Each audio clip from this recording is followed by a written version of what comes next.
Hello दोस्तों, स्वागत है आप सभी को Owais UPSC aspirant YouTube channel पे। टारगेट यूपीएससी प्रीलिम्स 2024 का आज 18 एपिसोड आप लोगों के बीच ले गया हूँ, जिसमें आज हम लोग इकोनॉमिक्स के महत्वपूर्ण क्वेश्चंस डिस्कस करने वाले हैं। तो जैसे कि आप जानते हैं कि ये इस टेस्ट सीरीज में यूपीएससी या स्टेट पीसीएस की अगर आप तैयारी करते हैं तो इसमें क्या है, इस चैनल पे economics, polity, geography, history, science and tech और सीसेट को भी ध्यान में रख करके इन जितने भी प्रीलिम्स व्यू से क्वेश्चंस है सभी को इस चैनल पे डिस्कस किया जाएगा। उसी में अगर पीछे 17 जो एपिसोड गुजरा है, ठीक है, उसमें हम लोगों ने मॉडर्न हिस्ट्री और ज्योग्राफी के महत्वपूर्ण क्वेश्चन डिस्कस किए हैं। ठीक है, तो आज जो 18 एपिसोड है इसमें आज हम लोग क्या है कि इकोनॉमिक्स के क्वेश्चन डिस्कस करने वाले हैं, जिसमें फर्स्ट क्वेश्चन देखते हैं कि भारत का मानव विकास श्रेणी में आता है।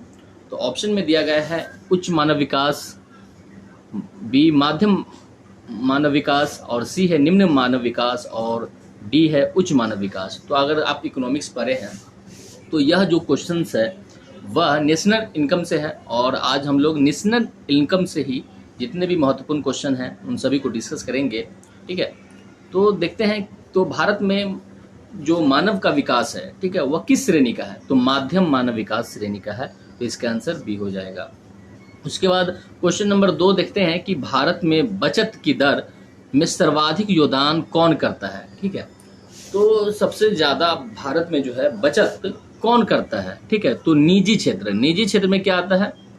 तो परिवार और प्लस निजी कंपनियां, ये दोनों मिलकर के निजी क्षेत्र, और इसके अंतर्गत सबसे ज़्यादा बचत की जाती है। जो भारत की ये जो क्षेत्र है निजी क्षेत्र, इसका आंसर ये होगा, तो इसका आंसर डी हो गया। ठीक है, उसके बाद क्वेश्चन नंबर 3 देखते हैं कि प्रत्यक्ष कर जो है डायरेक्ट टैक्स कम करने से क्या होता है, यानी क्या प्रभाव पड़ता है? तो ऑप्शन ए है निर्यात बढ़ते हैं, ऑप्शन बी है उपभोग बढ़ता है, ऑप्शन सी है सरकारी खर्च बढ़ता है, ऑप्शन डी है उपभोग और जीडीपी बढ़ते हैं। ठीक है, तो इसका सही और सही आंसर क्या होगा? डी आंसर होगा, उपभोग और जीडीपी बढ़ते हैं। क्वेश्चन नंबर 4 देखते हैं कि भारत में निम्न से किस वस्तु यानी जो नीचे दिया गया है एग्जाम्पल, ठीक है, ऑप्शन में, उसमें से किस वस्तु या सेवा में एंजल इलास्टिसिटी सर्वाधिक पाई जाती है? तो सबसे पहले हम जानेंगे कि एंजल इलास्टिसिटी होता क्या है। तो किसी वस्तु या सेवा पर खर्च में प्रतिशत परिवर्तन, और बट्टे में होता है आय में प्रतिशत परिवर्तन। ठीक है, तो अगर नीचे जितने भी यानी ऑप्शन में जितने भी वस्तु दिया गया है इसमें से कौन ऐसे वस्तु है जिसमें सबसे ज्यादा खर्च, क्योंकि अगर कोई चीज ऊपर में है, ठीक है, अगर नीचे वाले से हम भाग दे रहे हैं, ठीक है, नीचे में कोई संख्या से भाग दे रहे हैं, तो क्या है, ये जैसे y है, नीचे में x है, तो यानी y जितना ज्यादा होगा, ठीक है, पर जो इलास्टिसिटी है उतना अधिक होगा। तो जो ये है ऑप्शन में स्वास्थ्य, खाद्य पदार्थ और शिक्षा, परिवहन, ठीक है, इन सभी में कौन सी वस्तु है जिसके खर्च में जो प्रतिशत परिवर्तन होता है वह सबसे ज्यादा होता है? ठीक है, जिससे हम क्या करेंगे कि आय में प्रतिशत परिवर्तन से भाग देने पे जो कम आएगा, मतलब जो होगा रेशियो जो होगा वह कम आएगा, तभी तो ये सर्वाधिक होगा ना। ठीक है, तो इस हिसाब से इसका जो आंसर होगा वह स्वास्थ्य होगा। ठीक है, उसके बाद क्वेश्चन नंबर 5 देखते हैं कि निम्न का अध्ययन कीजिए। जैसे कि क्वेश्चन नंबर स्टेटमेंट फर्स्ट है कि कह रहा है कि भारत में लैंगिक विषमता कम हो रही है। तो ये बिल्कुल सही है। ठीक है, भारत में लैंगिक विषमता, जैसे लैंगिक विषमता मतलब जेंडर, ठीक है, तो उस तरह की जो विषमताएं हैं वो कम हो रही है, यह बिल्कुल सही है। ठीक है, लोगों में जो लैंगिक जो मतलब भेदभाव था वो अब कम देखने को मिल रहा है। ठीक है, उसके बाद जो स्टेटमेंट मेरा 2 है वह क्या कहता है कि भारत में आय की विषमताएं कम हो रही है, ये गलत है। ठीक है, आप कोविड के बाद देखेंगे तो भारत में क्या है कि गरीब और गरीब होता गया है और अमीर हो गया है। ठीक है, जो कहता है ना कि आय का जो मतलब क्या कहते हैं वह केंद्रीकरण हो गया है। ठीक है, क्योंकि गरीबों के पास से पैसा पूरे खत्म होता जा रहा है और अमीर होता जा रहा है, तो इस तरह के कम नहीं हो रहा है, बढ़ रहा है। ठीक है, आय की जो विषमताएं हैं वह बढ़ रही है, तो इस हिसाब से यहाँ पे क्या है, ये गलत है। तो कह रहा है सत्य, यानी उपयुक्त कथन में से कौन से भारत के लिए सत्य है? तो केवल और केवल ए आंसर सही होगा। क्वेश्चन नंबर हम 6 देखते हैं कि मंदी के समय क्या होता है, निवेश है, ठीक है, वह ब्याज दर परिवर्तनों के प्रति क्या होता है? तो सबसे पहले एक चीज आपको जानना होगा कि जैसे ये ब्याज दर हो गया, ठीक है, ब्याज दर मतलब रेट, ठीक है, यानी इंटरेस्ट रेट IR, ठीक है, और ये क्या हो गया, इन्वेस्टमेंट यानी आय।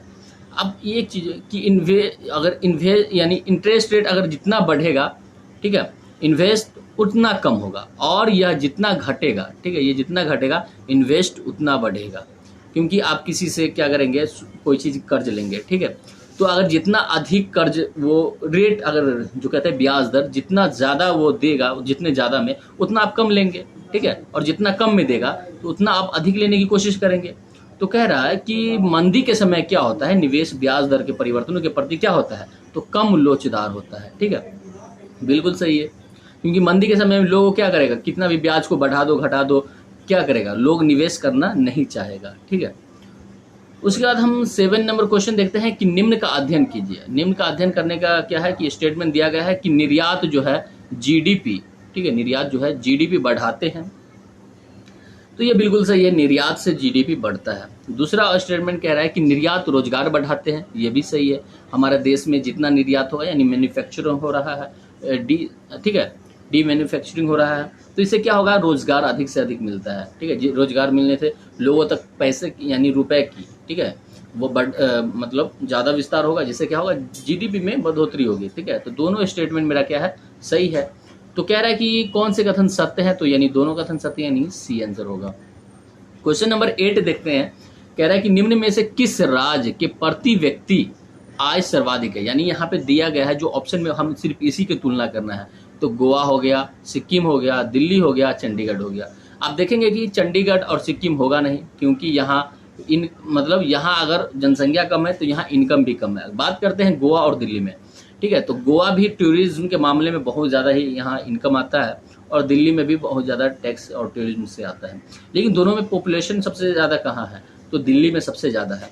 तो आप प्रति व्यक्ति आय क्या होता है कि नेशनल इनकम अपॉन क्या होता है, बट्टे में ऊपर में नेशनल इनकम होता है, नीचे में पॉपुलेशन होता है, तो जितना ज़्यादा पॉपुलेशन होगा जो प्रति व्यक्ति आय उतना ही कम होगा, ठीक है। तो यानी गोवा का जो नेशनल इनकम ज़्यादा है, दिल्ली का भी ज़्यादा है, लेकिन पॉपुलेशन कम किसका है, तो गोवा का कम है, तो इस हिसाब से गोवा का कम है, तो यानी प्रति व्यक्ति आय जो होगा गोवा का सर्वाधिक होगा, ठीक है। तो इसका आंसर क्या हो जाएगा, A आंसर हो जाएगा, दिल्ली नहीं होगा, ठीक है।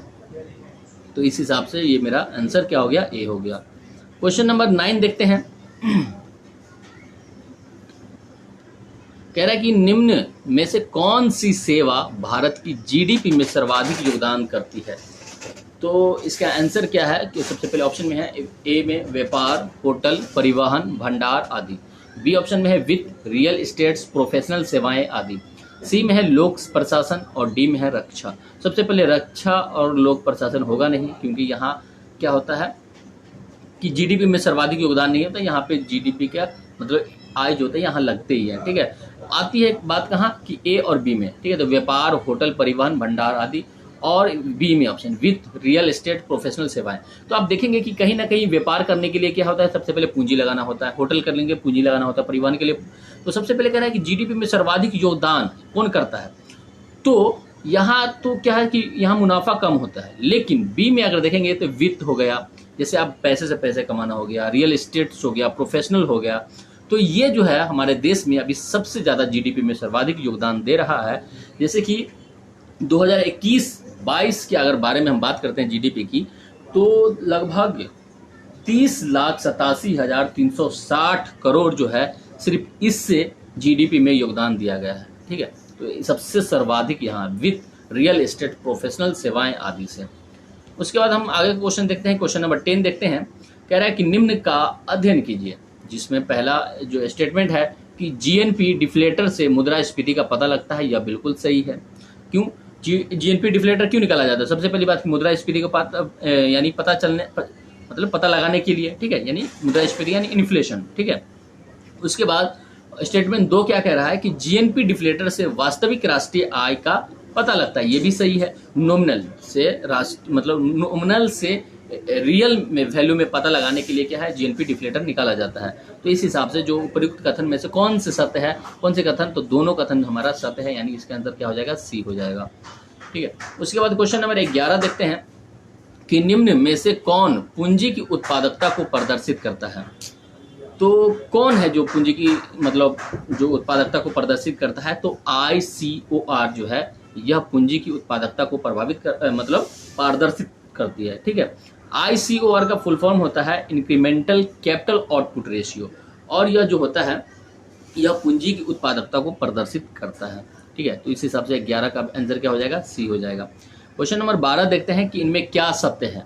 ठीक है, यह स्टेटमेंट यानी 4 ऑप्शन दिया गया है जिसमें कह रहा है कि निवेश ब्याज दर के विपरीत संबंध होता है। ये तो बिल्कुल सही है, बात सही है कि अभी ऊपर भी स्टेटमेंट में हमने बताया है कि जैसे जैसे अगर ब्याज दर बढ़ेगा इन्वेस्ट लोग कम करेंगे। ठीक है, निवेश कम करेंगे, लेकिन अगर ब्याज दर कम कर दिया जाता है तो लोग ज्यादा से ज्यादा ब्याज लेकर के क्या करते हैं, इन्वेस्ट ज्यादा करता है। तो ये दोनों एक दूसरे के कहते हैं इन्वर्सली प्रोपोर्शनल होते हैं। ठीक है, तो इसका जो ग्राफ बनता है इस तरह से ग्राफ बनता है, यानी अगर देखेंगे तो इस तरह का ग्राफ बनता है। ठीक है, यानी अगर हम ब्याज दर को बढ़ा देते हैं तो यहाँ पे क्या होता है कि हमारा जो निवेश है यानी इन्वेस्ट का हो गया और ये IR का हो गया यानी इंटरेस्ट रेट हो गया। जैसे जैसे अगर ये बढ़ाएगा ये मतलब घटता चला जाएगा, और जैसे जैसे ये घटाएगा इसका बढ़ता चला जाएगा। ठीक है, तो इस हिसाब से इसका ग्राफ बनेगा। तो फर्स्ट स्टेटमेंट मेरा सही होगा। सेकंड स्टेटमेंट देख लेते हैं, फिर भी निवेश और ब्याज दर में सीधा संबंध होता है, ये गलत है। थर्ड ऑप्शन कह रहा है कि निवेश और ब्याज दर में कोई संबंध नहीं होता है, ये भी गलत है। डी कहता है कि मंदी में निवेश चढ़ जाता है, मंदी में निवेश चढ़ता नहीं है, घट जाता है, इतना याद रखें। ठीक है, लोग मंदी में कौन चाहेगा कि हम निवेश करें। ठीक है, तो ये तो बिल्कुल गलत है। तो इस प्रकार से मेरा जो आंसर हो गया वो 12 का ए हो गया। उसके बाद क्वेश्चन नंबर 13 क्या कह रहा है कि भारत में पहली बार कब $1 ट्रिलियन अर्थव्यवस्था बन गई थी। तो 2007 में ही जो है भारत $1 ट्रिलियन बन गया था। ठीक है, उसके बाद क्वेश्चन नंबर 14 क्या कह रहा है कि निम्न का अध्ययन कीजिए, जिसमें पहला है कि GDP बढ़ता है। ठीक है, किसके लिए कह रहा है, सबसे पहली बात तो स्लो डाउन के लिए कह रहा है।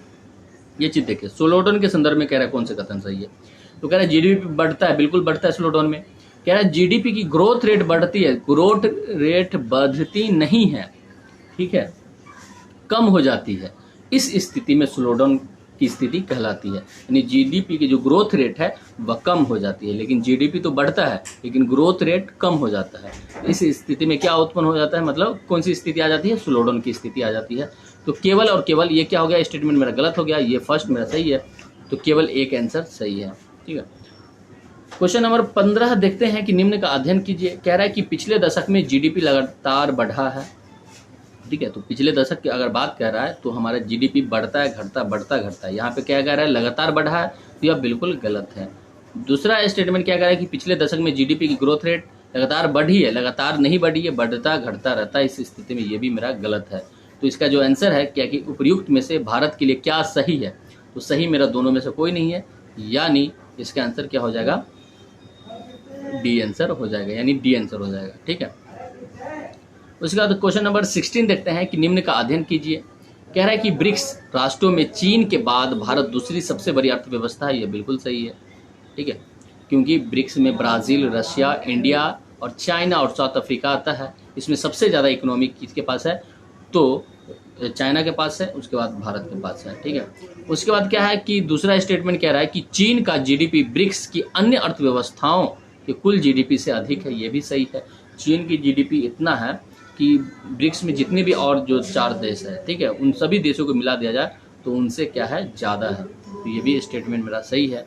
तो कह रहा है कि उपर्युक्त कथन में से कौन से कथन सही है, तो 1 और 2 दोनों मेरा सही है। क्वेश्चन नंबर 17 क्या है कि निम्न का अध्ययन कीजिए, जिसमें क्या है कि उपभोग और बचत आय के साथ बढ़ते हैं, ये बिल्कुल सही है। उपभोग कह रहा है और बचत कह रहा है आय के साथ बढ़ते हैं। जैसे कि आप देखेंगे कि गरीब की आय कम है तो उसके उपभोग भी कम है। ठीक है, उनके बचत भी कम है। अगर आप अमीरों आदमी की तुलना करते हैं तो उसका जो आय है, आय का सोर्स है वो बहुत ज़्यादा है। ठीक है, तो उसके देखेंगे उपभोग भी अच्छे अच्छे वस्तु, अच्छे अच्छे टीवी, अच्छे अच्छे फ्रिज, अच्छे घर में रहते हैं वो लोग। ठीक है, उनका बचत भी अच्छा होता है। तो इस हिसाब से क्या है कि जैसे जैसे आय बढ़ता है उस हिसाब से उपभोग और बचत भी बढ़ता है। सेकेंड स्टेटमेंट क्या कह रहा है कि उपभोग, ठीक है, उपभोग और बचत आय की तुलना में कम बढ़ते हैं। उपभोग और बचत आय की तुलना में कम बढ़ते हैं, ये बिल्कुल सही है। ठीक है, जरूरी नहीं कि जितना जितना आय बढ़ता है उसी रेशियो से उपभोग और बचत बढ़ता है। किसी का अगर 80,000 था, सॉरी किसी का अगर 20,000 सैलरी था, ठीक है, अचानक उसको 1 लाख सैलरी हो गया, तो जो 20,000 में जो उसका उपभोग था और बचत था, ठीक है, तो उसी हिसाब से क्या है कि 1 लाख हो गया तो उसी हिसाब से थोड़ी ना उपभोग करने लगेगा, तो ये कम बढ़ते हैं, ठीक है। तो ये दोनों स्टेटमेंट मेरा सही है। तो कह रहे हैं उपयुक्त में से क्या सही है, तो दोनों सही है, ठीक है। तो आज की वीडियो में हम लोग क्वेश्चन नंबर 17 तक की डिस्कस करेंगे, क्योंकि टोटल क्वेश्चन इसमें 50 है, ठीक है। तो 50 है तो हम लोग 17 करके, ठीक है, इसका हम डिस्कस करेंगे नेक्स्ट एपिसोड में। तो आज के लिए इतना ही, मिलते हैं नेक्स्ट एपिसोड में। जय हिंद।